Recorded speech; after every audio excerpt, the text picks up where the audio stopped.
আপোনালোকৰ কাৰণে অত্যন্ত সুখবৰ যে আপোনালোকৰ যি জমা ধন সেয়া লাভ কৰিব হয় ছাৰ বাইদেউসকল। আপোনালোকৰ যি UPSৰ অধীনলৈ যদি আহে তেনেহ'লে বহুতে প্ৰশ্ন কৰি আছিলে যে UPSৰ অধীনত আপোনালোকে জমা ধন লাভ কৰিব কি নকৰিব। সেয়া আপোনালোকৰ জমা ধন লাভ কৰিব আৰু এয়া যি UPSৰ সেই অধিসূচনাখন হয়।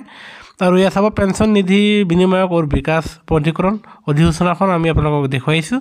আৰু যিটো আপোনালোকে যি NPSৰ ঠাইত যি UPS চৰকাৰে নতুন ব্যৱস্থা আনিবলৈ গৈ আছে আৰু এই UPS ব্যৱস্থাটোত আপোনালোকে কমচে কম 10,000 টকা নিম্নতম আপোনালোকে পেঞ্চন লাভ কৰিব। আনহাতে 60% আপোনালোকে ফেমিলি পেঞ্চন লাভ কৰিব। আনহাতে 25 বছৰ চাকৰি কাৰ্যকাল সম্পাদন কৰিলে আপোনালোকে 50% পেঞ্চন লাভ কৰিব।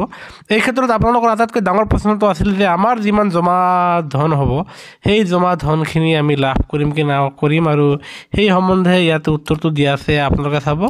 আৰু ইয়াতে চাব এই অধিসূচনাৰে 2 নম্বৰ নিয়ম দিয়া আছে अंतिम निकासी प्रतिशत UPS से जुड़ी PRN में उपलब्ध व्यक्तिगत कर्पस या बेसमार्क कर्पस जो भी कम हो আপোনালোকৰ যি UPSত টকা অৱদান দিব তাত আপোনালোকৰ ব্যক্তিগত কৰ্পাছ যিমান হ'ব নাইবা আপোনালোকৰ বেছমাৰ্ক কৰ্পাছ যিমান হ'ব এই দুটাৰ যিটো কম হ'ব তাৰ পৰাহে আপোনালোকে মানে 60% টকা উলিয়াব পাৰিব। আপোনালোকক আকৌ এবাৰ ক্লিয়াৰ কৰি দিছোঁ যে আপোনালোকৰ ব্যক্তিগত কৰ্পাছ নাইবা বেছমাৰ্ক কৰ্পাছ এই দুটাৰ পৰা যিটো কম হ'ব তাৰ পৰাহে আপোনালোকে UPSৰ অধীনত আপোনালোকে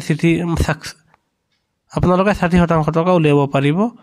আৰু এই খবৰটো আমি আপোনালোকক দিলোঁ। সেয়েহে কৰ্মচাৰী পেঞ্চনৰ প্ৰতিটো শেহতীয়া খবৰ আপোনালোকে নিশ্চয় আমাৰ চেনেলটো লাইক এটা দি ভিডিঅ'টো শ্বেয়াৰ আৰু ছাবস্ক্ৰাইব কৰিব নাপাহৰিব।